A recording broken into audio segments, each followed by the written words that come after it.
സഹീഹ് മുസ്ലിമിൽ കാണുന്നത് പോലെ നാം നേരത്തെ അത് ഉദ്ധരിച്ചു. ഫയബഅസുല്ലാഹു ഈസ ഇബ്ന മറിയം കഅന്നഹു ഉർവത്ത് ഇബ്നു മസ്ഊദ് അസ്സഖഫി. ഒറ്റ നോട്ടത്തിൽ ഉർവത്ത് ഇബ്നു മസ്ഊദ് അസ്സഖഫി റളിയല്ലാഹു അൻഹുവിൻ്റെ രൂപമാണ് ഈസ അലൈഹിസ്സലാത്തു വസ്സലാമക്കുണ്ടാവുക എന്ന് റസൂലുള്ളാഹി സ്വല്ലല്ലാഹു അലൈഹി വസല്ലമ പഠിപ്പിച്ചിരിക്കുന്നു. അപ്പോൾ ഇങ്ങനെയാണ് പ്രവാചകൻ ഈസ അലൈഹിസ്സലാത്തു വസ്സലാമയെ കാണുന്നത്. അതുകൊണ്ട് തന്നെ ഈസ അലൈഹിസ്സലാത്തു വസ്സലാം ഇറങ്ങി വരുമ്പോൾ, ഈ രൂപത്തിൽ ഇറങ്ങി വരുമ്പോൾ ആ വരുന്ന സിഫത്ത് കൂടി മനസ്സിലാക്കൽ, അത് ഈസാ നബിയാണ് എന്ന് മനസ്സിലാക്കാൻ നമ്മെ സഹായിക്കും. അതുകൊണ്ട് തന്നെ ഈസ അലൈഹിസ്സലാത്തു വസ്സലാം ഇറങ്ങുന്നതിൻ്റെ രൂപം എങ്ങനെയാണ്, അതും സ്വഹീഹായ ഹദീസിൽ നമുക്ക് കാണാം. ഇമാം മുസ്ലിം റഹിമഹുല്ല അദ്ദേഹത്തിൻ്റെ സ്വഹീഹിൽ ഉദ്ധരിക്കുന്നു, ഫബൈനമാ ഹുവ കദാലിക് ഇദ് ബഅസല്ലാഹുൽ മസീഹ ഇബ്ന മറിയം ഫയൻസിലു ഇൻദൽ മനാറത്തിൽ ബൈദാഇ ശർഖി ദിമഷ്ക്. റസൂലുള്ളാഹി സ്വല്ലല്ലാഹു അലൈഹി വസല്ലം പറയാണ്, ഈസാ അലൈഹിസ്സലാത്തു വസ്സലാം ഇറങ്ങി വരും. എവിടെയാണ് ഇറങ്ങുക? ഡമസ്കസിലെ, കിഴക്കൻ ഡമസ്കസിലെ വെള്ള മിനാരത്തിൻ്റെ അടുത്തായിരിക്കും ഈസാ അലൈഹിസ്സലാത്തു വസ്സലാം ഇറങ്ങി വരിക എന്നാണ്. ഡമസ്കസിൻ്റെ കിഴക്ക് ഭാഗത്തുള്ള ഒരു വെള്ള മിനാരം. പ്രവാചകൻ സല്ലല്ലാഹു അലൈഹി വസല്ലം പറയുമ്പോൾ അങ്ങനെ ഒരു വെള്ള മിനാരം അവിടെ ഇല്ല. പക്ഷേ പ്രവാചകൻ പറയുന്നത് അങ്ങനെ ഒന്നുണ്ടാകും, അവിടെയാണ് ഇറങ്ങി വരിക എന്നതാണ്.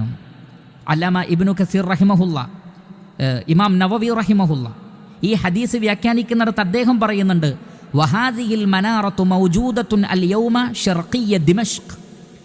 ഡമസ്കസിൻ്റെ കിഴക്ക് ഭാഗത്ത് ഈ ഒരു മിനാരം, ഈ ഒരു മനാറത്ത്, ആ ഒരു മിനാരം, നമുക്കറിയാം പള്ളിയുടെ മിനാരം പോലെയുള്ള സ്തൂപം, ആ ഒരു മിനാരം ഇന്നവിടെ ഉണ്ട് എന്ന് ആര് പറയുകയാണ്? ഇമാം നവവി റഹിമഹുല്ല വിശദീകരിച്ചത് കാണാൻ സാധിക്കും. അല്ലാമ ഇബ്നു കസീർ റഹിമഹുല്ല പറയുന്ന ഒരു സംഭവമുണ്ട്. അല്ലാമ ഇബ്നു കസീർ റഹിമഹുല്ല പറയുകയാണ്, നമുക്കറിയാം മഹാനായ ഷെയ്ഖുൽ ഇസ്ലാം ഇബ്നു തൈമിയ റഹിമഹുല്ല താമസിച്ചത് ഡമസ്കസിലാണ്. അദ്ദേഹം മരണപ്പെട്ടതും അവിടെ തന്നെയാണ്. അവിടേക്കാണ് അദ്ദേഹം പലായനം ചെയ്തു വന്നിട്ടുള്ളത്. ഷെയ്ഖുൽ ഇസ്ലാം ഇബ്നു തൈമിയ റഹിമഹുല്ല ഡമസ്കസിലുള്ള ബനു ഉമയ്യ അവർ നിർമ്മിച്ചിട്ടുള്ള ജാമ്യ, ഒരു വലിയ പള്ളിയാണ് അവിടെയുള്ള. ബനു ഉമയ്യ ഭരണകാലഘട്ടത്തിൽ അവർ സ്ഥാപിച്ചിട്ടുള്ള വലിയൊരു ജാമ്യ, വലിയൊരു ജുമാഅത്ത് പള്ളിയുണ്ട് അവിടെ. 1, 2, 3 മിനാരങ്ങൾ ആ പള്ളിക്കുണ്ട്, കിഴക്കും പടിഞ്ഞാറുമെല്ലാമായിക്കൊണ്ട്. അതിൽ ഷർക്കിൻ്റെ ഭാഗത്തുള്ള മിനാരത്തിലേക്ക് ചൂണ്ടിക്കാണിച്ചുകൊണ്ട് ഷെയ്ഖുൽ ഇസ്ലാം ഇബ്നു തൈമിയ റഹിമഹുല്ല പറഞ്ഞു അത്രേ, ലയൻസിലന്ന ഈസ ഇബ്നു മറിയം അലാ ഹാദിഹിൽ മനാറ. ഈ മനാറത്തിൻ്റെ അടുത്താണ് ഈസാ നബി ഇറങ്ങുക എന്ന് ആ മിനാരത്തിലേക്ക് ചൂണ്ടിക്കാണിച്ചുകൊണ്ട് ഷെയ്ഖുൽ ഇസ്ലാം ഇബ്നു തൈമിയ റഹിമഹുല്ല പറഞ്ഞു എന്നാണ്. മാത്രമല്ല അല്ലാമ ഇബ്നു കസീർ റഹിമഹുല്ല പറയുകയാണ്, ഷെയ്ഖുൽ ഇസ്ലാം ഇബ്നു തൈമിയ റഹിമഹുല്ല അത് പറയുമ്പോൾ ലം തകുൻ ഹാദിഹിൽ മനാറ ബൈദ, അത് ആ മിനാരത്തിന് വെള്ള നിറമുണ്ടായിരുന്നില്ല, മറ്റു സാധാരണ കല്ലുകളുടെ നിറമായിരുന്നു ഉണ്ടായിരുന്നത്. എന്നാൽ ഷെയ്ഖുൽ ഇസ്ലാം ഇബ്നു തൈമിയ റഹിമഹുല്ല വഫാത്തായതിനു ശേഷം, അദ്ദേഹം മരണപ്പെട്ടതിന് ശേഷം ആ മിനാരം ചില കാരണങ്ങൾ തകർക്കപ്പെടുകയും അതിന് കാരണക്കാരായ ക്രിസ്ത്യാനികൾ തന്നെ ആ മിനാരം പുതുക്കി പണിയുകയും അത് പുതുക്കി പണിതപ്പോൾ അതിൻ്റെ നിറം വെള്ളയായിരുന്നു എന്നാണ്. അത് പുതുക്കി പണിതപ്പോൾ അതിൻ്റെ നിറം വെള്ളയാണ്, ഇപ്പോഴും അതിൻ്റെ നിറം വെള്ളയാണ് എന്നാണ് കാണാൻ സാധിക്കുന്നത്. അല്ലാഹു ആലം. ഇതാണ് ഏറ്റവും പ്രബലമായ അഭിപ്രായം. വേറെയും അഭിപ്രായങ്ങളുണ്ട്, ഏറ്റവും പ്രബലമായത് മാത്രം ഞാനിവിടെ സൂചിപ്പിച്ചു എന്ന് മാത്രം. അപ്പോൾ ഡമസ്കസിലെ കിഴക്ക് ഭാഗത്ത് കാണുന്ന ഒരു മനാറത്തിലായിരിക്കും അതിൻ്റെ നിറം വെള്ളയായിരിക്കുമെന്നെല്ലാം അള്ളാഹുവിൻ്റെ പ്രവാചകനും പറഞ്ഞതിൽ നമുക്ക് ഉറപ്പിക്കാം. എന്നാൽ അത് ഇന്നത് തന്നെയാണ് എന്ന് തൽക്കാലം നാം ഉറപ്പിച്ചു പറയുന്നില്ലെങ്കിലും മഹാപണ്ഡിതന്മാർ സൂചന നൽകിയതാണ് ഇവിടെ സൂചിപ്പിച്ചിട്ടുള്ളത് എന്നാണ് ഓർമ്മപ്പെടുത്താനുള്ളത്. ബൈന മഹ്റൂദത്തൈൻ, 2 മഹ്റൂദത്തുകൾ അദ്ദേഹം ധരിച്ചിരിക്കുന്നതാണ്. മഹ്റൂദത്ത് എന്ന് പറഞ്ഞാൽ സൗബൈനി മസ്ബൂഗൈനി ബിവർസിൻ സുമ്മ ബിസഅഫറാൻ, വർസുകൊണ്ടും ജഅഫറാൻ കൊണ്ടും ചായം ചേർത്തിട്ടുള്ള 2 വസ്ത്രങ്ങൾ. നേരത്തെ നമ്മൾ പറഞ്ഞു നേരിയ മഞ്ഞ നിറമെന്നാണ്. വർസ് എന്ന് പറഞ്ഞാൽ ഇന്ത്യയിലെ ഒരു പ്രത്യേക ചെടിയിൽ നിന്ന് വസ്ത്രത്തിന് ചായം കൊടുക്കാൻ എടുക്കുന്ന ഒരു വൃക്ഷത്തിൽ നിന്നെടുക്കുന്ന ഒരു നിറമാണത്. ഏകദേശം ചുവപ്പിനോട് സാമ്യതയുള്ള നിറമാണ്. പിന്നീട് ജഅഫറാൻ, കുങ്കുമവും, രണ്ടും കൂടി ചേരുമ്പോൾ ഒരു നേരിയ മഞ്ഞ നിറമാണ് ഉണ്ടാവുക. അപ്പോൾ മനോഹരമായ ഒരു വസ്ത്രം, മനോഹരമായ ഒരു രൂപം. വാളിഅൻ കഫൈഹി അലാ അജ്നിഹത്തിൽ മലക്കൈൻ, 2 മലക്കുകളുടെ ചിറകിൽ കൈവച്ചുകൊണ്ടായിരിക്കും. നേരത്തെ പറഞ്ഞു അള്ളാഹുവിൻ്റെ റസൂൽ സ്വപ്നത്തിൽ കണ്ടതെന്താണ്?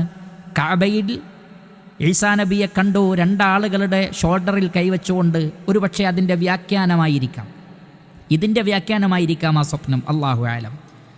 അങ്ങനെ 2 മലക്കുകളുടെ ചിറകുകളിൽ കൈവച്ചുകൊണ്ട് ഈസാ അലൈഹി സ്വലാത്തു വസ്സലാം ഇറങ്ങും.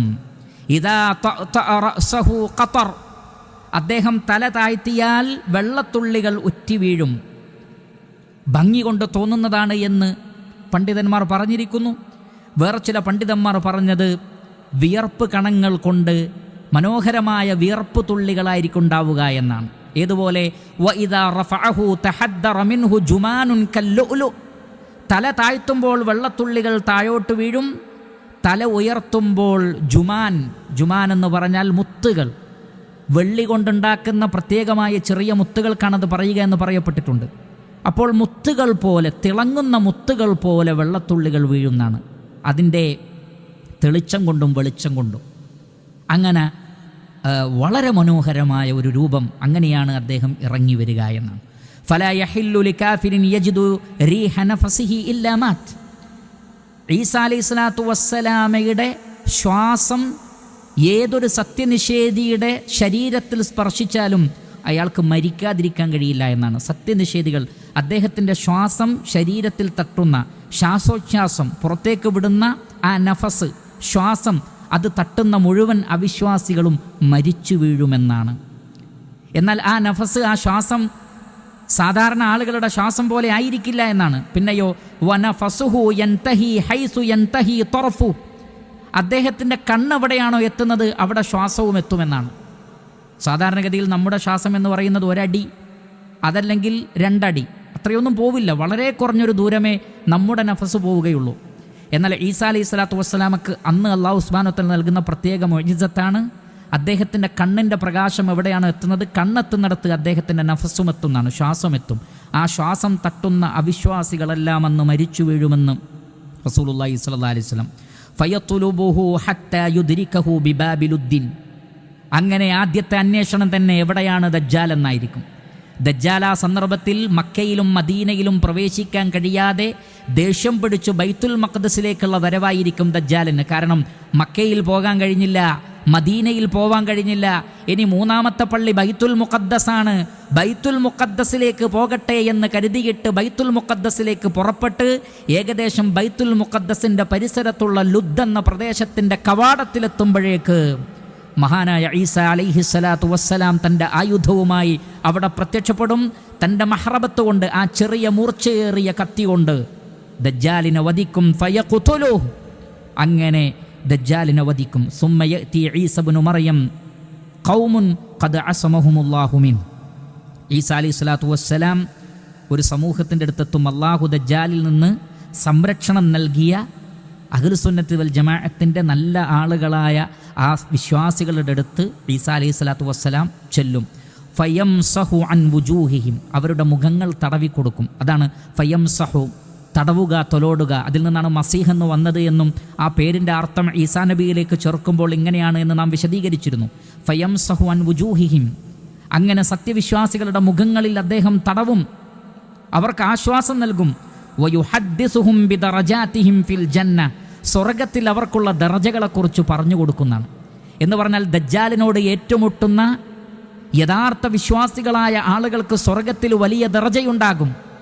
മഹ്ദി ഇമാമിൻ്റെ കൂടെ, ഈസാ നബിയുടെ കൂടെ എല്ലാം ദജ്ജാലിനോട് ഏറ്റുമുട്ടുന്ന ആളുകൾക്ക് വമ്പിച്ചതായ ദറജകൾ സ്വർഗലോകത്തുണ്ടാകുമെന്ന് ഈസാ അലൈഹി സ്വലാത്തു വസ്സലാം അവർക്ക് സന്തോഷ വാർത്ത അറിയിക്കുകയും അവർ ദജ്ജാലിൻ്റെ പരീക്ഷണം അനുഭവിച്ചതുകൊണ്ട് അവർക്കുണ്ടായിട്ടുള്ള പ്രയാസങ്ങളൊക്കെ അദ്ദേഹം അവർക്ക് തലോടൽ നൽകുമെന്നാണ്. ഇവിടെ അക്ഷരാർത്ഥത്തിൽ മുഖങ്ങളിൽ തടവുമെന്നും അതല്ല, ആശ്വാസവാക്കുകൾ പറഞ്ഞുകൊണ്ടും സാന്ത്വനിപ്പിച്ചുകൊണ്ടും അവരെ അദ്ദേഹം സന്തോഷിപ്പിക്കുമെന്നാണ് അതുകൊണ്ടുള്ള ഉദ്ദേശമെന്നുമൊക്കെ പണ്ഡിതന്മാർ പറഞ്ഞിട്ടുണ്ട്.